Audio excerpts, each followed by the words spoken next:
Gold, trusted gold buyers. మీరు తాకట్టు పెట్టిన బంగారాన్ని విడిపించి ఈ రోజు ఉన్న మార్కెట్ ధరకు కొనబడను.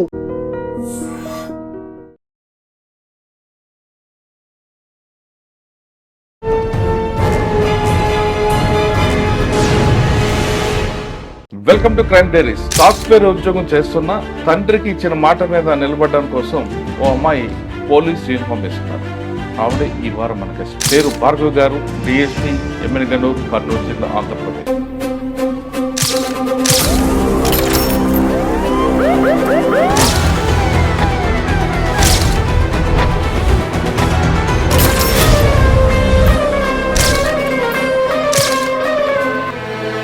నాన్నకు ప్రేమతో చేసిన స్టోరీని ప్రతి ఒక్క మహిళ చూడాల్సిన, వినాల్సిన story.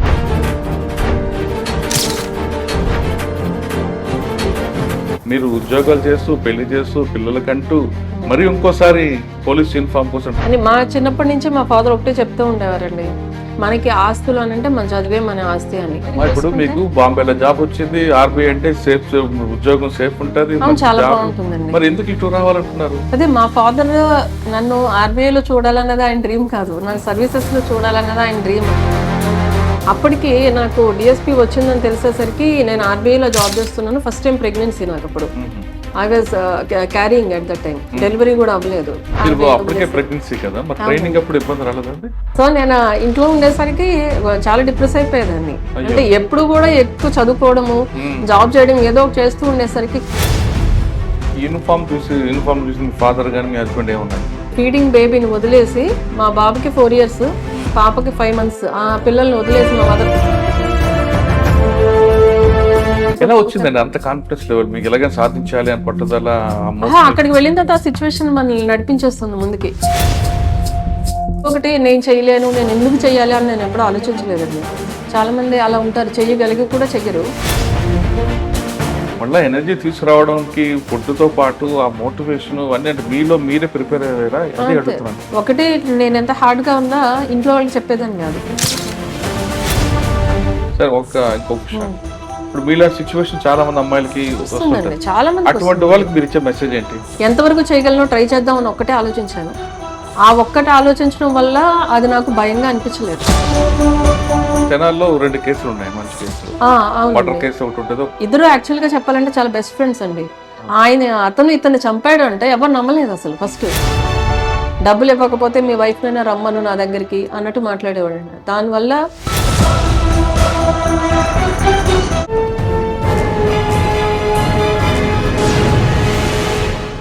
Welcome to crime diaries. Software ఉద్యోగం చేస్తున్న తండ్రికి ఇచ్చిన మాట మీద నిలబడడం కోసం ఓ అమ్మాయి పోలీస్ యూనిఫామ్ వేసుకున్నారు. ఆవిడే ఈ వారం మన గెస్ట్. పేరు భార్గవ్ గారు, డిఎస్పీ, ఎమ్మెల్యేగనూరు, కర్నూలు జిల్లా, ఆంధ్రప్రదేశ్. అప్పటికే పెళ్ళై మంచి ఉద్యోగం చేస్తూ 4 రకాల జాబులు చేస్తున్న తండ్రి తన కోరిక మేరకు కాకి యూనిఫామ్ చేయాలి, ప్రజలకు సేవ చేయాలి అని అతని కోరిక ఉంది. అతని కోరిక నెరవేర్చాలని ఆమె జాబు చేస్తూనే మరొకసారి గ్రూప్ 1 రాయడం, గ్రూప్ 1లో సెలెక్ట్ అవ్వడం, ప్రస్తుతం ఎమ్మెల్యేగనూరులో డిఎస్పీగా పనిచేస్తున్నారు. నాన్నకు ప్రేమతో చేసిన స్టోరీని ప్రతి ఒక్క మహిళ చూడాల్సిన, వినాల్సిన స్టోరీ. ఆమెను అడిగి ప్రస్తుతం ఎమ్మెల్యేగనూరులో క్రైమ్ ఎలాగుంది, ఆమె గతంలో పనిచేస్తున్న తెనాలలో ఎలాంటి కేసులు చేశారనే విషయాన్ని మేడం నాటి తీసుకుంది. మేడం నమస్తే అండి. నమస్తే అండి. సాధారణంగా పెళ్లి అయిపోయింది, ఇంక ఉద్యోగాలు వద్దు, ఏదో కుటుంబం గడుపుదాం అనుకునే వాళ్ళందరూ కొంతమంది ఉంటారు.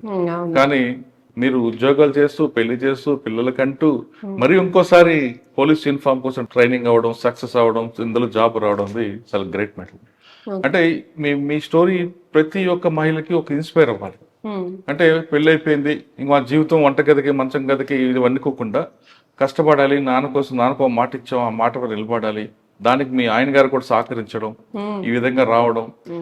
తర్వాత పెళ్లి అయిపోయింది, పిల్లలు పుట్టారు కాబట్టి మన ఎనర్జీ పోయింది అనుకుంటా, కానీ ఎనర్జీ ఇంకా ఎక్కువ ఉంది మహిళలకి. మహిళకి ఉన్న స్ట్రాంగ్నెస్, ఆ పవర్ ఏంటో మీరు చూపించారు. మీకు చాలాసార్లు కంగ్రాట్స్ చెప్తున్నాను. అయితే మీ దగ్గర ఇప్పుడు ఎమ్మెల్యేగనూరులో క్రైమ్ ఎలాగుంది, మీరు ఈ డిపార్ట్మెంట్కి వచ్చేటప్పుడు మీరు ఎదుర్కొన్న ఛాలెంజ్ ఎలాగున్నాయి, తర్వాత ఈ డిపార్ట్మెంట్కి వచ్చిన తర్వాత ఎదుర్కొన్న ఛాలెంజ్ ఏంటి? ముఖ్యంగా ప్రతి మహిళకి పర్సనల్ లైఫ్, ప్రొఫెషనల్ అని ఉంటాయండి. అంటే పోలీస్ ఆఫీసర్ మగవాళ్ళు అయితే ఒక లైఫ్ ఉంటుంది, మహిళ అయితే ఒకలాగా ఉంటుంది. ఇక్కడికి వచ్చాక డ్యూటీ చేయాలి, ఇంటికి వెళ్ళాక మళ్ళీ తల్లిగా, భార్యగా, అత్త, కోడలుగా అన్ని చేస్తారు. ఈ రెండు ఎలా మేనేజ్ చేస్తున్నారు? ఒకటి. నెంబర్ 2, పోలీస్ డిపార్ట్మెంట్ వచ్చే అమ్మాయిలందరూ కూడా ఇక్కడ ఏదో ఇబ్బంది పడతారని, నైట్ టైం డ్యూటీలు ఉంటాయని, రకరకాల ఇష్యూస్ వస్తాయని కొంతమంది భయపడుతుంటారు. అట్లా వాళ్ళకి మీరు ఇచ్చే మెసేజ్ ఏంటి? మరి ఇంపార్టెంట్ ఏంటంటే ప్రస్తుతం సైబర్ క్రైమ్ నడుస్తుంది కాబట్టి సైబర్ క్రైమ్ విక్టిమ్ కాకుండా ఉండాలంటే ప్రజలు ఏం చేయాలి? ఈ 3 ప్రశ్నలకు సమాధానం చెప్పే ముందు భార్గవ్ గారి కుటుంబ నేపథ్యం ఒక్కసారి వెనక్కి వెళ్దాం. నా పేరు భార్గవి అండి. ప్రస్తుతం ఎమ్మిగ్నూరు డిఎస్పీగా చేస్తున్నాను. మా ఫాదర్ వచ్చేసి జనరల్ ఇన్సూరెన్స్లో చేసేవారు, న్యూ ఇండియా ఇన్సూరెన్స్ కంపెనీ, తాడేపల్లిగూడెము. ఆయన బ్యాక్గ్రౌండ్ కూడా చాలా నార్మల్ బ్యాక్గ్రౌండ్ అండి. మా గ్రాండ్ ఫాదర్ వచ్చేసి మా తాడేపల్లిగూడెం దగ్గర పల్లెటూరు ఉంది, పెద్ద తాడేపల్లి అని, అక్కడ ఆయన ఆర్ఎంపీ డాక్టర్గా చేసేవారు. ఆయన అక్కడ చాలా ఫేమస్ ఆయుర్వేదిక్ డాక్టర్. మొత్తం ఊరంతా కూడా ఆయన దగ్గరికే వచ్చేవారు మెడిసిన్కి. ఆయన చాలా నిస్వార్థంగా సేవ చేసేవారు. అప్పటికి ఫ్యామిలీ బ్యాక్గ్రౌండ్ చాలా పూర్ అయినప్పటికీ కూడా ఎవరు వచ్చినా కూడా మెడిసిన్స్ ఇచ్చేసేవారు. ఎప్పుడు వాళ్ళు ఎంత ఇస్తే అంత తీసుకోవడం, అంతేగాని డిమాండ్ చేయడం అంటూ ఉండేది కాదు. సో అప్పట్లో ఆయనకి 5 పిల్లలు, మా ఫాదర్ 2 ఆయన.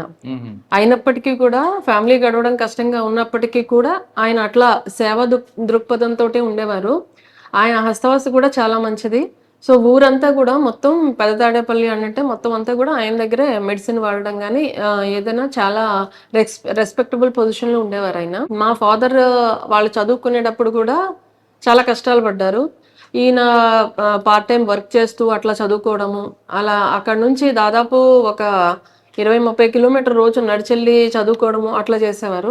ఇన్స్పైట్ ఆఫ్ దట్ ఎన్ని కష్టాలు ఉన్నప్పటికీ ఫైనల్ గా ఆయన జాబ్ తెచ్చుకున్నారు, గవర్నమెంట్ జాబ్. ఆ టైంలో తాడేపల్లిగూడెం అనగానే మంచి రిచ్ ఫ్యామిలీస్ ఉంటాయి, బాగా అగ్రికల్చర్ ఉంటుంది, సంవత్సరానికి 3 పంటలు అంటారు, రైస్ మిల్స్ ఉంటాయి, ఎక్కువగా మనీ ట్రాన్సాక్షన్ అంతా అక్కడే జరుగుతుంటారు. మరి తాడేపల్లిగూడెం కాదండి మాది, పక్కన తాడేపల్లిగూడెం పక్కన పెద్ద తాడేపల్లి అనే పల్లెటూరు.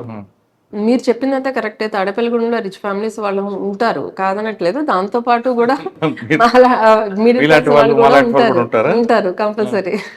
సో అక్కడి నుంచి మా ఫాదర్ జాబ్ చేస్తూ జాబ్ రీత్యా మేము తాడేపల్లిగూడెం మా చిన్నప్పుడు షిఫ్ట్ అవడం జరిగింది.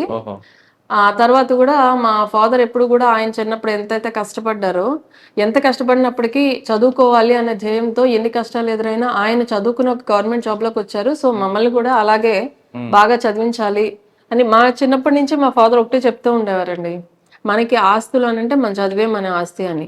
నేను పెద్ద అమ్మాయిని, నా తర్వాత ఒక చెల్లెలు ఒక తమ్ముడు ఉన్నారు. మా ఫాదర్కే యాక్చువల్గా మా గ్రాండ్ ఫాదర్ డాక్టర్ కాబట్టి నన్ను కూడా డాక్టర్ చేయించాలి అన్న ఆశ ఉండేది. కాకపోతే నాకు బైపీసీ కంటే కూడా మ్యాథ్స్ అంటే ఇంట్రెస్ట్. సో మ్యాథ్స్ అంటే ఇంట్రెస్ట్తో నేను ఎంపీసీఏ తీసుకుంటాను అని చెప్తే సరే అని మా సిస్టర్ బ్రదర్ ఇద్దరు కూడా మెడిసిన్ ఫీల్డ్ వైపు వెళ్ళారు. సో వాళ్ళిద్దరూ డాక్టర్స్. మా సిస్టర్ వచ్చి ఎండి హోమియోపతి, మా బ్రదర్ వచ్చేసి డిఎం గ్యాస్ట్రోఎంట్రాలజిస్ట్. ఇద్దరు వాళ్ళ ఓన్ క్లినిక్స్ పెట్టుకున్నారు. నాన్ ఓన్లీ బీటెక్ అండి, ఎన్ఐటి వరంగల్ అండి. ఎన్ఐటి వరంగల్ అంటే నేను చిన్నప్పటి నుంచి కూడా ఎడ్యుకేషన్ లో టాప్. నాకు 10th క్లాస్లోనే ప్రతిభా అవార్డు వచ్చింది. 7th నుంచి కూడా తాడేపల్లిగూడెం పక్కన ప్రతిపాడు అని ఊరు, అక్కడ సెయింట్ మేరీస్. ఇంటర్మీడియట్ వచ్చేసి మన గూడవల్లి గౌతమ్ అని ఉండేది అప్పట్లో, గౌతమ్ లో చదువుకున్నా, కేకేఆర్ గౌతమ్, దానిలో చదువుకున్నాను నేను. Degree engineering NIT Warangal. దాని తర్వాత 1 year నేను సాఫ్ట్వేర్ జాబ్ చేశాను మోటరోలా. అంటే క్యాంపస్ సెలక్షన్స్ లో వచ్చేసరికి 1 year మోటరోలా జాబ్ చేశాను. అప్పటికే మా ఫాదర్ యాక్చువల్గా సివిల్స్ రాయాలి అని చెప్పి, అంటే చాలా మంది లేడీ కలెక్టర్స్ని, పోలీస్ ఆఫీసర్స్ని వాళ్ళందరినీ చూసి మెయిన్ ఈ సివిల్స్ రాయాలి, సర్వీసెస్లోకి రావాలి అని చెప్పేవారు. బట్ నేను చెప్పినట్టు మన మిడిల్ క్లాస్ ఫ్యామిలీ బ్యాక్గ్రౌండ్ కాబట్టి నా తర్వాత ఇంకో 2 పిల్లలు ఉన్నారు. సో ఇంజనీరింగ్ అవుతున్నప్పుడు పెళ్ళైందా? లేదండి, ఇంజనీరింగ్ అవుతున్నప్పుడు కాదు, నా తర్వాత ఇంకో 2 పిల్లలు, మా చెల్లెలు తమ్ముడు ఇద్దరు ఉన్నారు. సో ఇప్పుడు అప్పుడు సివిల్స్ కోచింగ్ అంటే ఎప్పటికీ కూడా కొంచెం మనీతో కూడుకున్నదే.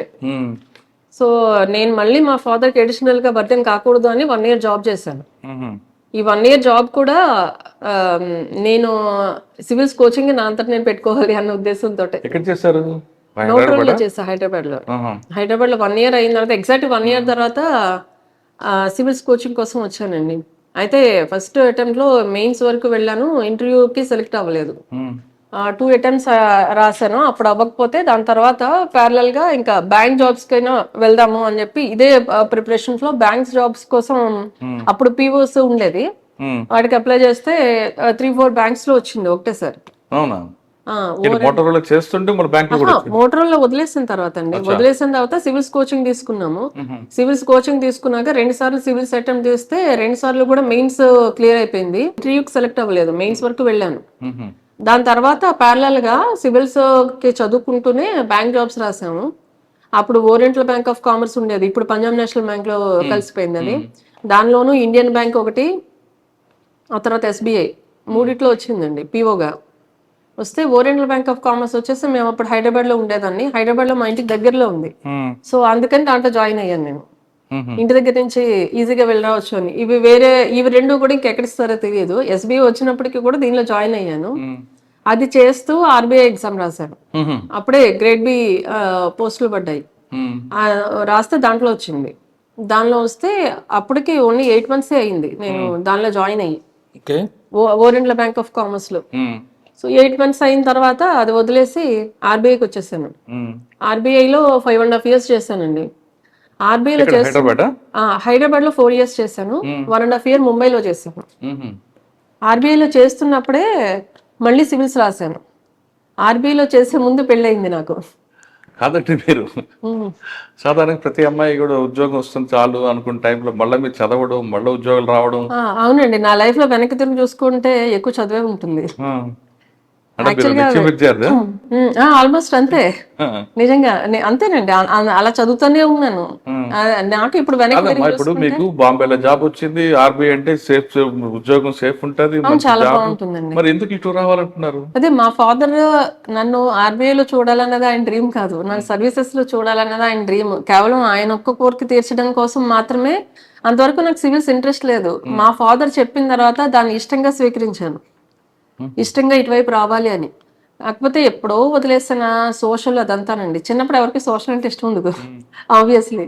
10th అయిపోయిన తర్వాత దీంతో నాకు గొడవ లేదు, ఇంకా వదిలేసానని అనుకున్నాను. ఎప్పుడైతే సివిల్స్ కోచింగ్ లోకి వచ్చాక తెలిసిందే అది మొత్తం సోషలే అని. జాగ్రఫీ, ఎకనామిక్స్, తర్వాత హిస్టరీ, పాలిటీ, ఇవన్నీ కూడా కంప్లీట్లీ సోషల్ సబ్జెక్ట్స్. ఆప్షన్ ఏం తీసుకున్నారు? ఆంథ్రోపాలజీ.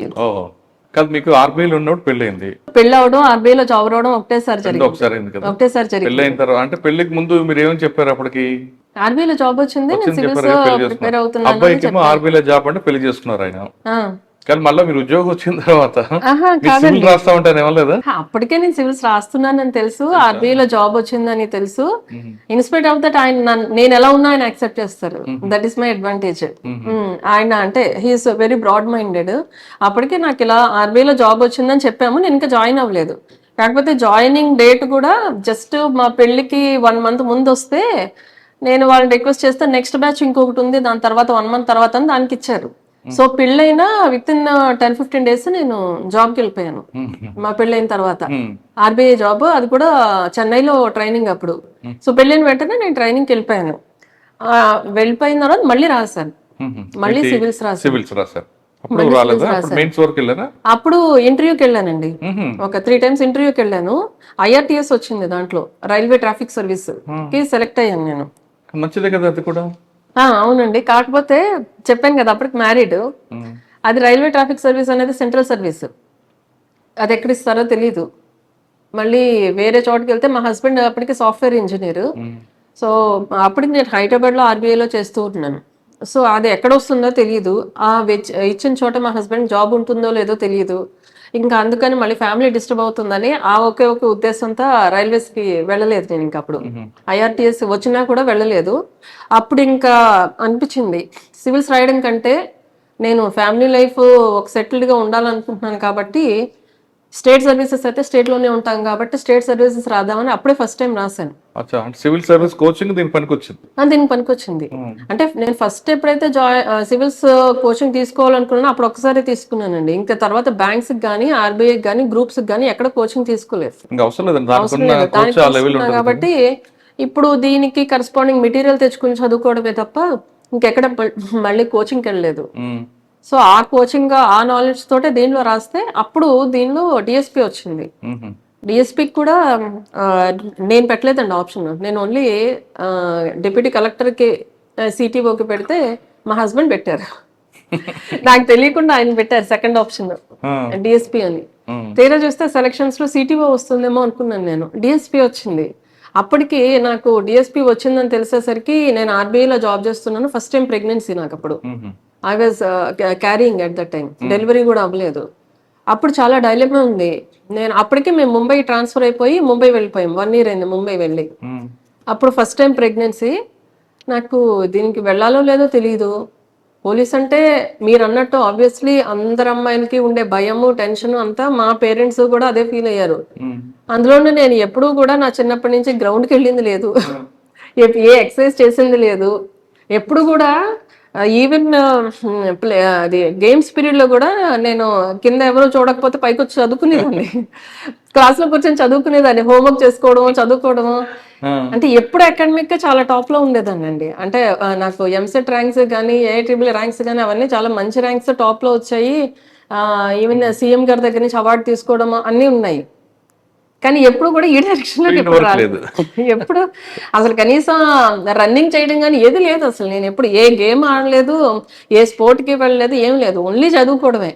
దానిలోనే నాకు ఆనందం ఉండేది అప్పట్లో. మీ హస్బెండ్ ఎందుకు మిమ్మల్ని యూనిఫామ్, ఆయన కూడా యూనిఫామ్ లో చూడాలనుకున్నారా? లేదండి, ఏదో ఒక సర్వీస్, గవర్నమెంట్ సర్వీస్ అని చెప్పేసి. ఆర్డీఓ ఏం పెట్టుకోకుండా మీకు ఆర్డీఓ ఫస్ట్ ఆప్షన్ పెట్టారు. సెకండ్ ఆప్షన్ సిటీఓ నేను పెడితే సిటీఓ థర్డ్ పెట్టి మధ్యలో డిఎస్పీ పెట్టారు. అంటే సిటీఓ కంటే డిఎస్పీ ఇంకా బాగుంటుంది కదా అనే ఉద్దేశంతో ఆయన పెట్టారు. నాకు చెప్పకుండానే పెట్టారు. ఆ తర్వాత అప్లై చేసేసిన తర్వాత తెలిసింది, సరేలే మనకి ఎలాగో అంతవరకు ఏముందిలే, వచ్చినా మనం తీసుకోం కదా అనుకున్నాను నేను. అప్పటికే ప్రెగ్నెన్సీ కదా, మరి ట్రైనింగ్ అప్పుడు ఇబ్బంది రాలేదండి? అదేమైంది, ప్రెగ్నెన్సీ అంటే 2018 బ్యాచ్ నేను యాక్చువల్ గా. 18 బ్యాచ్ లో రిజల్ట్స్ నేను ఇలా సెలెక్ట్ అయిన తర్వాత ట్రైనింగ్ కి పిలిచేటప్పటికి అప్పుడే జస్ట్ నాకు ప్రెగ్నెన్సీ అయ్యి సిజేరియన్ అయింది. సిజేరియన్ అయ్యి జస్ట్ 2 months అయిందండి ఆపరేషన్ అయ్యి. సో వాళ్ళు అప్పుడు జాయిన్ అయినా కూడా నన్ను ట్రైనింగ్ లోకి తీసుకోలేదు వాళ్ళు. ఈ స్టేజ్ లో మేము తీసుకోము, ఈ హెల్త్ కండిషన్ లో మీరు ఫిజికల్ ఎక్సర్సైజెస్ చేయడానికి అన్ఫిట్ అని చెప్పి తీసుకోలేదు. నెక్స్ట్ బ్యాచ్ కి రమ్మన్నారు. ఆ నెక్స్ట్ బ్యాచ్ వచ్చేసరికి 4 years పట్టింది. ఆ 4 years ఏమి చేయలేదు, నేను ఇంట్లో మా బాబుతోటే ఉన్నాను. ఆ 4 years మళ్ళీ జాబ్ 22. ఇప్పుడు మీరు చెప్పారు కదా ఆదోని డిఎస్పీ గాని, వాళ్ళ బ్యాచ్ లో జాయిన్ అయ్యాను నేను. 4 సంవత్సరాలు ఏం చేశారు? ఏం లేదండి, అదే టైంలో కరోనా వచ్చింది. ఇంకా ఇంట్లోనే ఉన్నా. ఇంకా ఆల్మోస్ట్ ఈ ట్రాన్స్పోర్టేషన్ బోర్ కొట్టలేదంటే ఆల్రెడీ ఆర్బీఐలో పనిచేశారు 4 సంవత్సరాలు, అంటే బాబుతో టైం పాస్ అయిపోయింది. బాబుతో టైం పాస్ అయింది. స్టార్టింగ్ లో కొంచెం డిప్రెస్ అయిపోయాను. అంటే ఫస్ట్ స్టార్టింగ్ లో అంటే నెక్స్ట్ ఇయర్ వచ్చేస్తుంది, అప్పటికి నోటిఫికేషన్ కూడా వచ్చిందండి. నేను జాయిన్ అయిన వెంటనే వీళ్ళది 2022 బ్యాచ్, 2018 నోటిఫికేషన్ వచ్చింది. సో 1 year లో నాకు బాడీ కూడా రికవర్ అవుతుంది, బాబుతో కూడా స్పెండ్ చేయొచ్చు, 1 year లో మళ్ళీ ట్రైనింగ్ వెళ్తాం కదా అన్న ఉద్దేశంలో ఉన్నాము. బట్ ఆ నోటిఫికేషన్ డిలే అవుతూ వచ్చింది. At the same time corona వచ్చింది. వచ్చేసరికి వాళ్ళు ఎగ్జామ్ పెట్టలేదు. ఆ నోటిఫికేషన్ కోర్టు కేసులు అవి ఉండి అది బాగా డిలే అయిపోయింది. వాళ్ళ ట్రైనింగ్ వచ్చేసరికి 22 అయ్యింది. మధ్యలో నేను బాబుతో అయితే ఫుల్ టైం స్పెండ్ చేశానండి. అది జనరల్ గా అందరికి పోలీస్ ఆఫీసర్స్ కి అంత టైం దొరకదు. అది బ్లెస్సింగ్ ఇన్ డిస్గైజ్ అనుకున్నాను. బట్ దేర్ ఆర్ టైమ్స్ నేను కొన్నిసార్లు బాగా డిప్రెస్ అయిపోయి, ఎందుకంటే అదే టైంలో ఆర్బీఐలో నేను నాతో పాటు చేసిన వాళ్ళు ప్రమోషన్ వచ్చి వాళ్ళు ముందుకు వెళ్ళిపోయారు. నేను దానిలోనే రిజైన్ చేసి వచ్చాను. ఇటు ఈ జాబ్ లోకి వెళ్ళలేదు. ఈ జాబ్ లో నాతో పాటు జాయిన్ అయినాను. ఆల్రెడీ 2-3 పోస్టింగ్స్ చేస్తూ ఉన్నారు. అందులో ఎప్పుడు వర్కహాలిక్ గా ఉండేటప్పటికి వాళ్ళు ప్రమోషన్ వచ్చి వాళ్ళు ప్రమోషన్ తీసుకున్నారు. ఇక్కడ వీళ్ళు ఒక 2 పోస్టింగ్స్ చేస్తూ ఉన్నారు. సో నేను ఏమీ చేయట్లేదు. 2018 ఇప్పుడు ఉన్నారు కదండి, అంటే ఇప్పుడు ప్రస్తుతం ఎవరు, మహేష్ అని హిందూపూర్ లో ఉన్నారు వాళ్ళు. హర్షిత అని రైల్వేస్ డిఎస్పీ వాళ్ళ వైఫ్, వాళ్ళ బ్యాచ్ నేను. అవును చేశారు. సో నేను ఇంట్లో ఉండేసరికి చాలా డిప్రెస్ అయిపోయేదాన్ని. అంటే ఎప్పుడు కూడా ఎక్కువ చదువుకోవడము, జాబ్ చేయడం ఏదో ఒకటి చేస్తూ ఉండేసరికి, ఖాళీగా ఉండేసరికి కొంచెం డిప్రెషన్ అనిపించేది. But at the same time బాబుతో టైం స్పెండ్ చేశాను అని హ్యాపీనెస్ ఉండేది అనమాట. ఆ తర్వాత 22లో ఎప్పుడైతే వీళ్ళ బ్యాచ్ వచ్చిందో అప్పుడు నేను సెకండ్ టైం మళ్ళీ ప్రెగ్నెన్సీ. అప్పుడు కాకపోతే వాళ్ళు మళ్ళీ ఇండక్షన్ ట్రైనింగ్ ఉంది ఫస్ట్ అని చెప్పేసి నేను 8th month లో ఉండగా ఇండక్షన్ ట్రైనింగ్ తీసుకున్నారు. అప్పుడు ఫిజికల్ దానికి ఎగ్జామ్షన్ ఇచ్చారు. బట్ అప్పుడు కూడా చాలా సఫర్ అయ్యామండి. ఎందుకంటే మార్నింగ్ 9:30 నుంచి ఈవినింగ్ 5:30 వరకు క్లాసెస్ ఉండేవి. మధ్యలో 1 అవరే లంచ్ బ్రేక్ ఉండేది. అంతసేపు కూర్చోవాలంటే ఆ టైంలో 8th month of pregnancy 45 days అని అంటే ఆల్మోస్ట్ 9th month ఎంటర్ అయ్యి 1 week అయిపోయిన తర్వాత నేను ట్రైనింగ్ నుంచి బయటకు వచ్చాను. అక్కడి నుంచి వచ్చిన తర్వాత 1 week లో డెలివరీ అయిపోయింది నాకు. ఆ పీక్ టైంలో వితౌట్ ఎనీ సపోర్ట్ అక్కడ ట్రైనింగ్ కి వెళ్ళడం అనేది కూడా చాలా కష్టం. అంతసేపు అలా కూర్చునే ఉండాలి.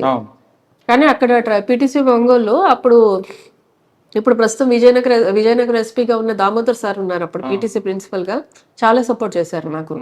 చాలా బాగా చూసుకున్నారు. అప్పుడు ఏ ఇబ్బంది లేకుండా. ఇన్స్పైట్ ఆఫ్ దట్ నాకుండే హెల్త్ ప్రాబ్లమ్స్ ఆ టైంలో అంతసేపు కూర్చోవడం వల్ల కానీ ఉదయాన్నే లేవడం వల్ల కానీ అవి వచ్చాయి కానీ బట్ సంహౌ మేనేజ్ అయిపోయింది. దాని తర్వాత డెలివరీ అయిన తర్వాత మెటర్నిటీ లీవ్ తర్వాత వీళ్ళ బ్యాచ్ లో సెకండ్ సెమ్ లో జాయిన్ అయ్యాను. 2018 తర్వాత జాయిన్ అయ్యి ట్రైనింగ్ అన్ని చూసుకొని 2022లో సెప్టెంబర్ లో జాయిన్ అయ్యామండి దీనికి. ఏది ఇండక్షన్ ట్రైనింగ్ కి. తర్వాత మెటర్నిటీ లీవ్ కి వెళ్ళి మళ్ళీ 2023 మేలో ఈ 22 బ్యాచ్ వాళ్ళు సెకండ్ సెమ్ కి వచ్చినప్పుడు జాయిన్ అయ్యాం. వాళ్ళతో పాటు సెకండ్ సెమ్ లో జాయిన్ అయ్యాను నేను. మీ పాసింగ్ అవుట్ పీరియడ్ 23 వాళ్ళతో అయింది. మీ యూనిఫామ్ చూసి మీ ఫాదర్ గాని మీ హస్బెండ్ ఏమన్నారు? వాళ్ళు కొంచెం ఎక్సైట్ అయ్యారండి. మా ఫాదర్ కి అయితే ఎలా చేస్తానని భయం ఉండేది. తర్వాత ఇప్పుడైతే యాక్సెప్ట్ చేశారు. కానీ అప్పట్లో మాత్రం అదే కదా 2 డెలివరీలు సిజేరియన్ అయిన 2 సిజేరియన్లు ట్యూబెక్టమీ ఆపరేషన్ అయిన తర్వాత 5th month లో వెళ్లాల్సి వచ్చింది. మా పాపకి అప్పుడు 5 months బేబీ. తనకి ఫీడింగ్ బేబీని వదిలేసి మా బాబుకి 4 years పాపకి 5 months ఆ పిల్లల్ని వదిలేసి మా మదర్ దగ్గర వదిలేసి వచ్చేసాను నేను ట్రైనింగ్ కి. ఆ టైంలో వెళ్లాల్సి వచ్చింది. బాధ అనిపించలేదు? చాలా బాధ అనిపిస్తుంది అండి. బాధ అనిపించింది. అట్ ద సేమ్ టైం మా పాపను వదిలేసాను. తనకి నేను ప్రాపర్ కేర్ ఆ టైంలో ఇవ్వలేకపోయాను. అట్ ద సేమ్ టైం మా మదర్ ని ఓవర్ బర్డెన్ చేశాను. మా మదర్ కి కొంచెం హెల్త్ ప్రాబ్లం ఉంది. ఇన్స్పైట్ ఆఫ్ దట్ ఆమెని ఓవర్ బర్డెన్ చేశాను. చాలా బాధ అనిపిస్తుంది. అదే ఫ్యామిలీ సపోర్ట్ వీళ్ళందరూ నాకు సపోర్ట్ చేయడం వల్లే నేను ఈ రోజు ఈ స్టేజ్ లో ఉన్నాను. మీ బాబు ఏమన్నాడు? పోలీస్ మమ్మీ అంటాడా మమ్మీ అంటాడా? మా బాబుకి అట్లా ఏమున్నదండి. మామూలుగా మదర్ అంటే మదర్, అమ్మ అమ్మ అనే ఉంటాడు. పోలీస్ మమ్మీ అంట లేదు. అంటే తనకి ఊహ తెలిసేసరికి నేను దీంట్లోనే ఉన్నాను కదా. స్టార్టింగ్ లో ఇంటి దగ్గర ఉన్నాను. తర్వాత నేను ట్రైనింగ్ వచ్చేటప్పుడు మాత్రం మా పాపకి ఏం తెలియదు. 5 months బేబీ. మా బాబు మాత్రం చాలా ఏడ్చాడు అప్పుడు, నేను వదిలి ఉండను అని చెప్పి. కానీ ఇంకా ట్రైనింగ్ అయిపోయిన తర్వాత ఫస్ట్ పోస్టింగ్ ఎక్కడ? ట్రైనింగ్ పీరియడ్ ఎక్కడ ఇచ్చారు మీకు తెనాలి? Training 1 year Anantapur. ఆ టైంలో చాలా ఇబ్బంది పడ్డాను నేను. ఎందుకంటే ఆఫ్టర్ 2 deliveries వచ్చాను కదా. That hard face. అందులో వాళ్ళు సెకండ్ సెమిస్టర్ లో ఉన్నారు, నేను అప్పుడు జాయిన్ అయ్యాను. ఫస్ట్ సెమిస్టర్ లో ఆల్రెడీ కొంచెం వార్మప్ అయ్యి అంతా అలవాటు పడి ఉంటారు కాబట్టి సెకండ్ సెమిస్టర్ లో ఫిజికల్ ఎక్సర్సైజెస్ చాలా హార్డ్ గా ఉంటాయి. వాళ్ళతో పాటు నేను చేయాలని అంటే నేను స్టార్టింగ్ లో చాలా ఇబ్బంది పడ్డాను. అంటే నాకు సివియర్ హెల్త్ ప్రాబ్లం వచ్చింది ఆ టైంలో, ట్రైనింగ్ టైంలోనే. బట్ వాళ్ళు కూడా ట్రైనింగ్ లో కూడా వాళ్ళు కూడా చాలా కన్సన్ట్రేట్ గా ఉన్నారు. అంటే మా కండిషన్ తెలుసు కాబట్టి. ఇన్స్పైట్ ఆఫ్ దట్ మేము కొన్ని రోజులు ఇబ్బంది పడినప్పటికీ కూడా గ్రాడ్యువల్ గా కోపప్ అయ్యి వాళ్ళతో పాటు చేయగలిగాను నేను. సో అప్పుడు అనిపించింది నాకు, ఎప్పుడు కూడా నేను ఎప్పుడు గ్రౌండ్ లోకి వెళ్ళింది లేదు, ఫిజికల్ గా నాకు అసలు స్ట్రెంగ్త్ లేదు అని అనుకునేదాన్ని. సో నాలో ఫిజికల్ పొటెన్షియల్ కూడా ఇంత ఉందని నాకు అప్పుడే తెలిసింది. అప్పుడే అనిపించిందండి, అన్ని మనం అనుకున్నట్టుగానే మన లిమిటేషన్స్ ఉండవు. సిచ్యువేషన్ వస్తే కాన్ఫిడెన్స్ లెవెల్ పెంచేది ఎవరండి? అంత తీసుకోండి, మీకు మీరుగా పెంచుకున్నారా లేదా సిచ్యువేషన్ ఏమైనా అలా క్రియేట్ చేస్తుందా లేదా ఎవరైనా మోటివేషన్ చేశారా? లేదండి, మోటివేషన్ అనేది మనకి ఎక్స్టర్నల్ గా ఎక్కడా రాదు. మనకి ఏదైనా మన క్లోజ్ రిలేటివ్స్ ఏదైనా మన సపోర్ట్ బాగా డిప్రెస్ అయిన టైంలో వాళ్ళు ఎవరైనా మనం అడిగితే వాళ్ళు ఏమైనా మనం మోటివేట్ చేయడానికి ఏమైనా చెప్తారేమో కానీ motivation has to come from with in, బయట నుంచి రాదు. ఎస్పెషల్లీ ట్రైనింగ్ టైంలో మనకి ఎవరు సెపరేట్ గా మోటివేట్ చేయరండి అక్కడ. ఎందుకంటే అందరూ ఒకటే మనలాగానే ఉంటారు. సో మీలో మీకు డిప్రెస్ రాకుండా ఆ మోటివేషన్ చేయడానికి ఏం లేదు.